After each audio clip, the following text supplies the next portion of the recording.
Então, nesse processo 506-31-30-17, depoimento do senhor Antônio Palocci Filho. Senhor Palocci, o senhor está sendo acusado de um crime pelo Ministério Público Federal nesse processo. Na condição de acusado, o senhor tem o direito de permanecer em silêncio. Se o senhor fizer uso desse direito pela nossa lei, isso não lhe traz nenhum prejuízo. Mas também a oportunidade que o senhor tem de falar no processo. Tudo que o senhor falar vai ser considerado para fins do julgamento. O senhor prefere falar ou o senhor prefere ficar em silêncio, senhor Palocci? Eu prefiro falar, doutor.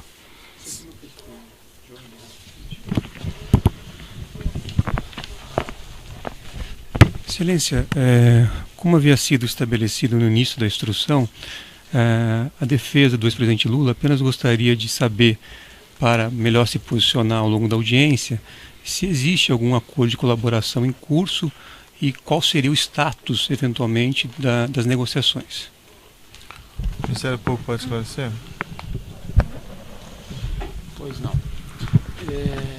Nós não temos acordo de colaboração firmado com o réu aqui presente. Ele nos procurou, nós estamos conversando, mas nós não temos nada prometido, nem assegurado, nem garantido, nem ele nos trouxe elementos de prova que estão sendo utilizados em qualquer momento. Era o que eu poderia esclarecer. Tá certo. Então, repetindo, o senhor tem esse direito ao silêncio, certo? E a oportunidade que o senhor tem de falar no processo também, independentemente de acordo ou sem acordo, enfim. Senhor Palocci, eu vou fazer uma inquirição mais restrita aqui, objeto dessa acusação específica. Há uma referência na acusação de que a Odebrecht teria adquirido esse imóvel na rua Haberbeck Brandão, isso em 2010, para utilização pelo Instituto Lula. O senhor participou de alguma maneira desses fatos? Acredito que tenha tido uma participação relativamente próxima dos fatos, Excelência. E de fato eu queria dizer a princípio que a denúncia procede, os fatos narrados nela são verdadeiros.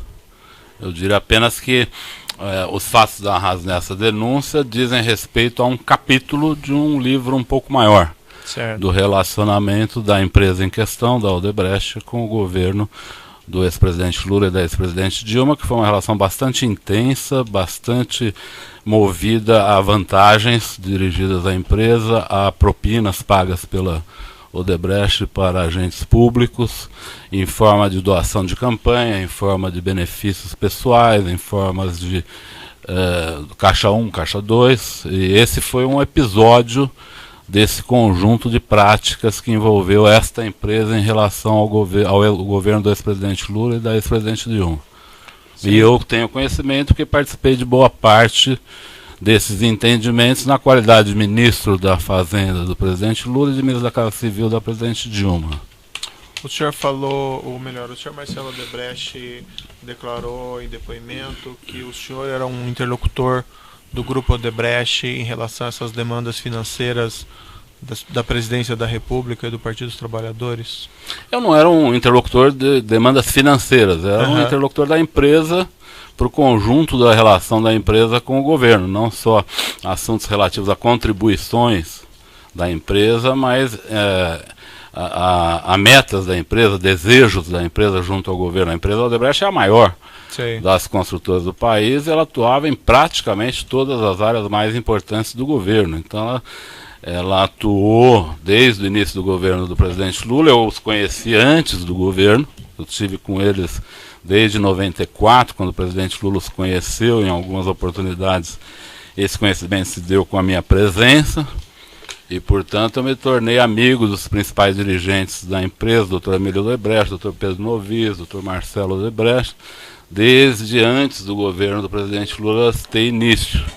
Então eu tratava de todo tipo de temas com eles, inclusive de temas ilícitos, inclusive. O senhor Marcelo Odebrecht, na verdade isso foi aprendido antes do senhor Marcelo Odebrecht apresentar, mas isso que foi discutido nesse processo e também no processo anterior, que é uma planilha informal do senhor Marcelo, de nome Produção Programa Especial Italiano, e que retrata aqui cerca de créditos de 200 milhões nessa planilha que teriam vamos dizer, segundo o senhor Marcelo Bahia Odebrecht, seriam valores que eram administrados com o senhor. Isso procede, não procede? O senhor pode me esclarecer? O Marcelo não falou nenhuma mentira, doutor, mas as coisas, do meu ponto de vista, ocorreram de forma diferente. Se o senhor me permitir, eu gostaria de explicar como chegamos nisso. Perfeito. Se o senhor me permitir me estender alguns minutos, pode ser? Claro. Na verdade, durante o primeiro e o segundo governo do presidente Lula, as relações da Odebrecht com o governo foram muito fluidas. Tanto na área de construção civil, como na área de infraestrutura, como na Petrobras. A Odebrecht tinha uma intensa atividade na Petrobras, muitos contratos sendo realizados na Petrobras, e o relacionamento da empresa junto ao governo foi intenso, e as discussões que nós tínhamos com a empresa eram intensas. Veja, numa empresa desse porte, nem sempre a atitude do governo é de concordar com tudo que a empresa faz. Muitas vezes nós precisamos conter a força da empresa num determinado assunto que o governo quer fazer de forma diferente. No outro ponto, favorecemos a empresa num determinado momento. Não é uma relação linear, não é uma relação permanentemente pacífica. Às vezes ela tem momentos de dificuldade. Mas a Odebrecht, em particular, tinha uma relação fluida com o governo em todos os aspectos. Diria, partindo dos aspectos de realização de projetos, assim como participação em campanhas. Certo. As participações em campanhas se davam de todas as maneiras. A maior parte com caixa 1. Mas o caixa 1, muitas vezes, originário de atitudes e de contratos ilícitos. O senhor pode exemplificar, assim, os contatos ilícitos que eventualmente geraram créditos? Diversos. Os da Petrobras, quase todos geraram crédito. Mas o senhor tinha conhecimento disso? O senhor participava disso? Não participei de todos, doutor, porque a Petrobras não era a minha área de atuação direta, mas eu conhecia a relação da Odebrecht com a Petrobras, os ilícitos da Petrobras, na área de serviços, na área de abastecimento e na área internacional eram bastante conhecidos. Na época eu os conhecia. Como é que funcionava em linhas gerais assim? Essas diretorias, elas foram nomeadas e ao longo do tempo se desenvolveu através delas.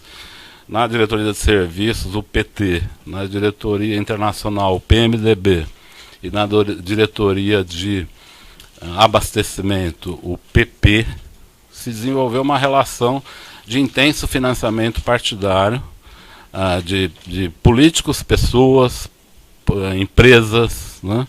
Então esse foi um ilícito crescente na Petrobras, até porque as obras cresceram muito e com elas os ilícitos. Então eu sabia disso, eu acompanhei algumas coisas, mas não era a minha área de atuação direta, isso é verdade. Como é que o senhor sabia disso? Porque eu era da cúpula do governo, doutor, não posso esconder o fato de que eu participava das principais reuniões de articulação do governo. Não era a pessoa mais importante, nem a segunda nem a quinta, mas eu participava das questões centrais do governo, então eu conhecia essas relações, conversava com o presidente Lula sobre essas relações. Por exemplo, quando o presidente foi reeleito em 2007, ele me chamou no Palácio da Alvorada e me falou, eu soube que na área de serviços e de abastecimento, a área internacional era menos nessa época, era o Nestor Cerveró, na época era menos, mas ele falou, eu soube que na área de serviço, na área de abastecimento, estava havendo muita corrupção. Eu falei, é verdade, estava havendo sim. Aí ele falou, e o que é isso? Eu falei, é aquilo que foi destinado para esses diretores, operar para o PT num caso, para o PP no outro. E ele falou, você acha que isso está adequado? Eu falei, não, acho que isso está muito exagerado. Eu falei, ele falou que estava pensando em tomar providência, ele não estava gostando porque a coisa estava repercutindo de forma muito negativa. Mas logo após veio o pré-sal. E o pré-sal pôs o governo numa atitude frenética em relação à Petrobras, e aí esses assuntos de listas de diretores ficaram para terceiro plano, entendeu? E aí as coisas continuaram correndo do jeito que era. No meu relacionamento com a Odebrecht, eu digo ao senhor, eu algumas vezes pedi recursos para a Odebrecht, para campanhas. Normalmente não foi no período que eu era ministro, porque eu pedi antes de eu ser ministro, em 2002, e em 2006 eu já não era mais ministro. Então não foi durante o período que eu era ministro. Mas no período que eu era ministro eu tive um relacionamento fluido com eles também, não escondo isso não. Esse recurso de campanha, inclusive para as campanhas presidenciais? principalmente para campanhas. Eu praticamente só atuava em campanhas presidenciais e para campanhas minhas. A Odebrecht também fez doações para campanhas minhas, a meu pedido. Na última campanha que eu fiz para deputado federal foi em 2006. Eu até antes de vir aqui chequei no TSE se tinha alguma doação legal no meu nome e não tinha. Se não tinha doação legal, eu lhe garanto que teve doação ilegal. Porque a Odebrecht não deixaria de doar para uma campanha minha. Eu tenho certeza que ela fez doações importantes para mim também. Mas a Odebrecht fazia doações fortes na campanha. Como eu lhe disse, nessa planilha, muitos valores dela são valores pagos com bônus, com recibos. Sim. Mas a origem dos recursos nem sempre eram lícitas. O senhor Marcelo Odebrecht declarou, não só ele, que recebeu algum desses pagamentos, ou melhor, algum desses pagamentos foram feitos em depósitos no exterior em favor do senhor João Santana. Isso ocorreu mesmo? Eu nunca soube disso, doutor, porque deixa eu lhe dizer, quando eu peço um recurso para o Odebrecht, eu nunca peço, me faça um pagamento no exterior para tal pessoa, eu nunca fiz isso. Eu dizia a ele, olha, contribuam com a campanha do presidente Lula ou da presidente Dilma. Aí ele falava, estamos pensando num valor de 50 milhões. Eu falava, pode ser, depois mais tarde eu voltava lá, quem sabe um valor de 60 milhões. E digo uma coisa aqui, é importante, se o senhor me der mais um minuto, eu ressaltar um aspecto fundamental do relacionamento da empresa com o governo. Esse relacionamento sempre foi fluido e foi na base de confiança. Eu nunca tive, até o final do ano de 2010, nenhum valor estabelecido com o Marcelo Odebrecht. Nunca tive. Porque tudo que eu pedi, eles atendiam. Sim. É lógico que eu também não pedia coisas absurdas. Eram coisas relativas ao relacionamento, não lícito, mas ao relacionamento de uma grande empresa com um governo.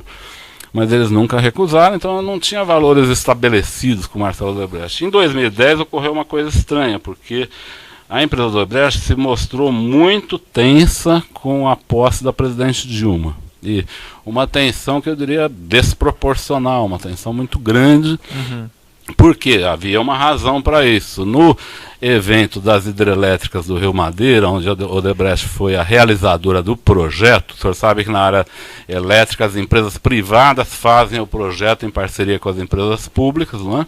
Elas desenvolvem o projeto e colocam em licitação, diferente de outras áreas onde é o governo que faz os projetos. Na área elétrica, as empresas fazem o projeto junto com empresas públicas e apresentam o projeto em licitação. Se elas ganham, a mesma empresa que fez, ela toca o projeto porque ela já investiu naquele estudo. Se ela perde, quem ganha a licitação paga para ela pelo estudo feito. Isso é normal, há décadas, isso é assim, não me parece fonte de problemas reais, os problemas são outros, na verdade, né?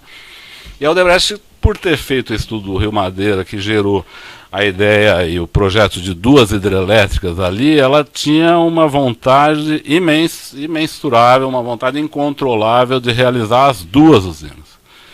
E a ministra Dilma, na época, ministra da Casa Civil, foi uma barreira fundamental ao Odebrecht, que ela não queria que o Odebrecht fizesse as 2 empresas, as 2 usinas. Ela achava que era uma concentração de obras inadequada.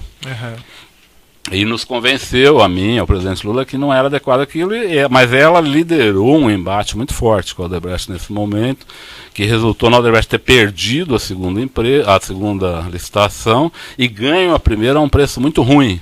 Do ponto de vista do mercado, parecia um preço muito ruim, muito baixo, né? Então, quando a presidente Dilma foi tomar posse, a empresa entrou num certo pânico. E foi nesse momento que o Dr. Emílio Odebrecht fez uma espécie de pacto de sangue com o presidente Lula. Ele procurou o presidente Lula nos últimos dias do seu mandato e levou um pacote de propinas para o presidente Lula, que envolvia esse terreno do Instituto, que já estava comprado, e o seu Emílio apresentou ao presidente Lula, o sítio para uso da família do presidente Lula, que ele já tinha feito, já estava fazendo a reforma em fase final, e ele disse ao presidente Lula que o sítio já estava pronto, e também disse ao presidente Lula que ele tinha à disposição dele para o próximo período, para ele fazer as atividades políticas dele, 300 milhões de reais. Eu fiquei bastante chocado com esse momento, porque eu achei que não era assim que era o relacionamento da empresa naquele... O senhor estava presente? Não estava presente. Porque eu sei disso, porque no dia seguinte de manhã, o presidente Lula me chama no Palácio da Alvorada e me conta a reunião. me conta a reunião, ele também se mostrou um pouco surpreso, porque ele falou, olha, ele só fez isso porque ele tem muito receio da Dilma. Sim. Porque ele nunca tratou de recursos comigo, mas dessa vez ele tratou de um pacote de coisas e um recurso muito alto, e ele pediu para eu tratar desse recurso com o Marcelo Odebrecht. Aí é que surge essa tal planilha. Para mim, pelo menos. Para o Marcelo, ela pode existir há décadas, porque o Marcelo tinha lá seus controles, que eu nunca, sempre respeitei, nunca perguntei como ele controlava, como não controlava os recursos da sua empresa.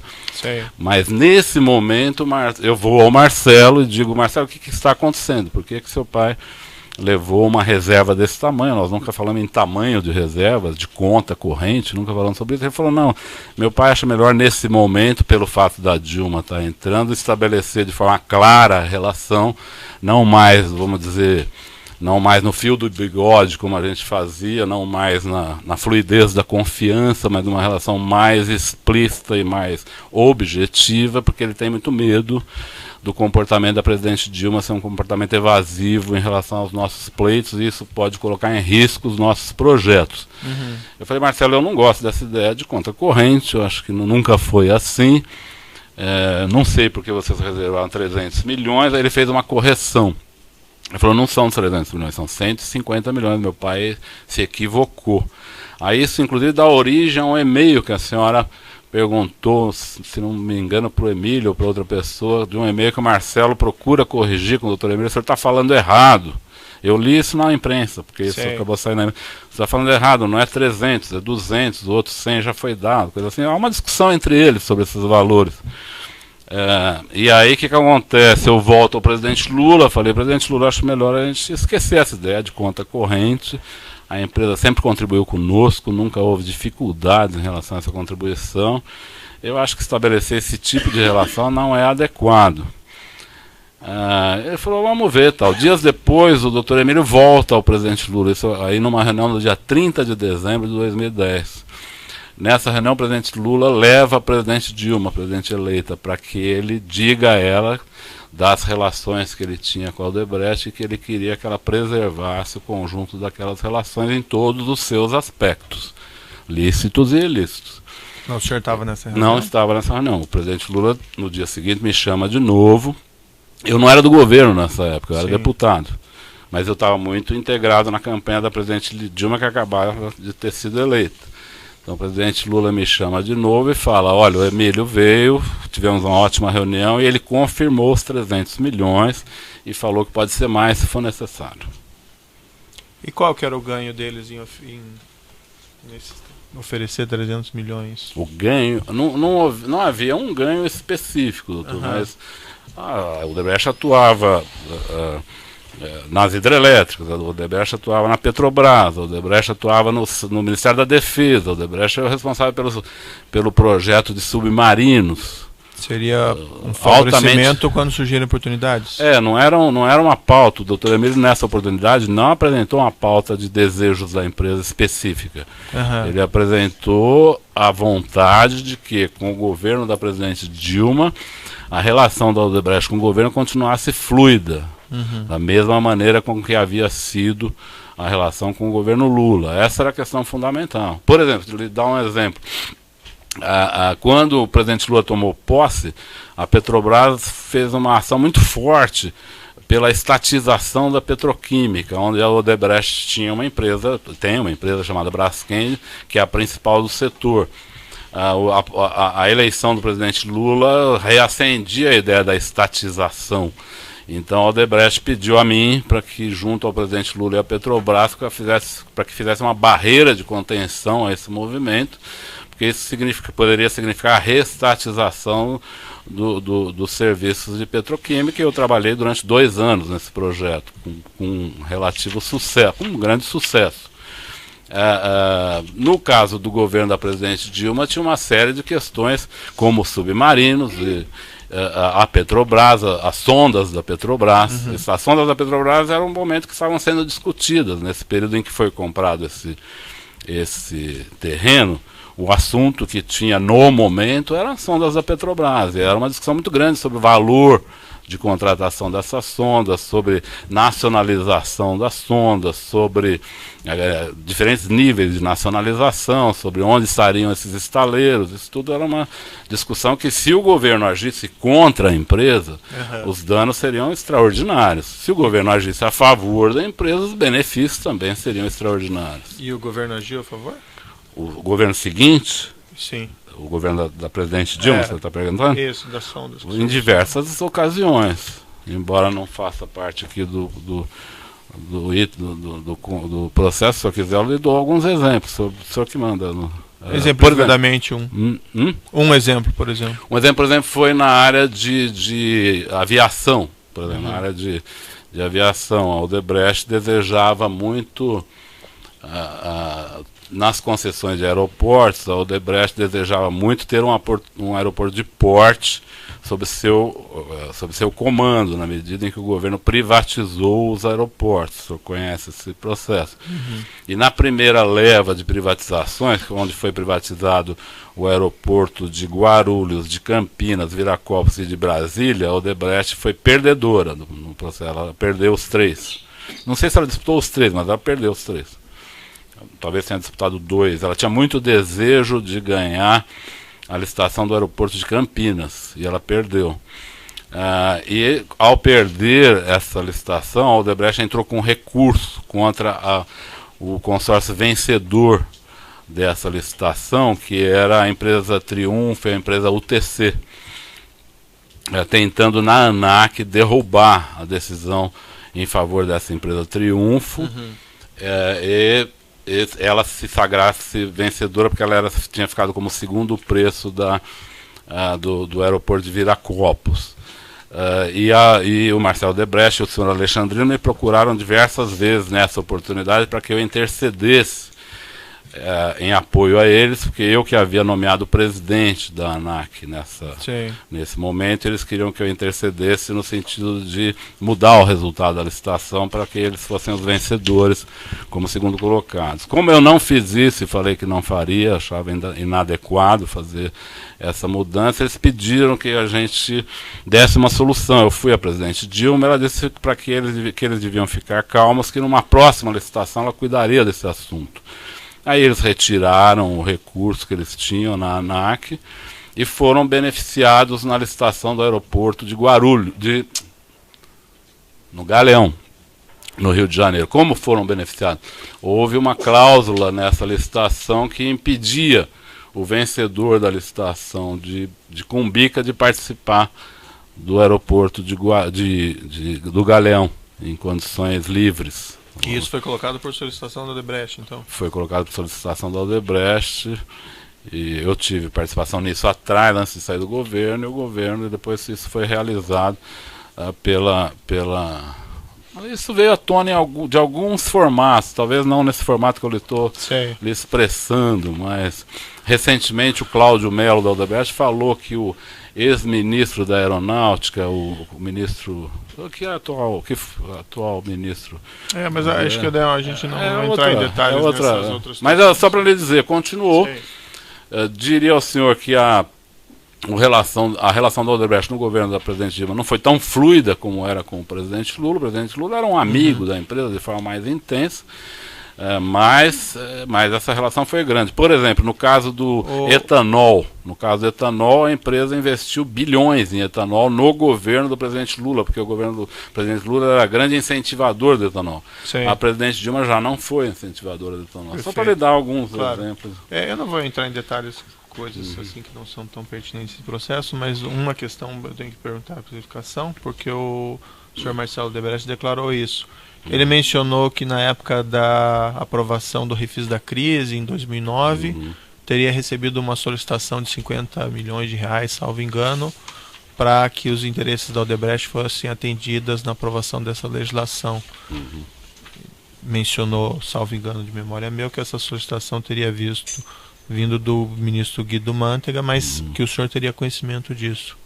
É verdade. Isso aconteceu mesmo? Aconteceu. Se o senhor me permite... Desculpa lhe ocupar tanto tempo. Não, que é isso? no caso, teve 2 episódios. O episódio começou com a MP 460. A MP 460, eu acho que o senhor conhece esse assunto. Ela, ela restabelecia o crédito prêmio. Aí o ganho das empresas não seriam de alguns bilhões, seriam de dezenas de bilhões. E aí um grupo liderado pelo Marcelo Odebrecht, onde tinha também Benjamin Steinbuch,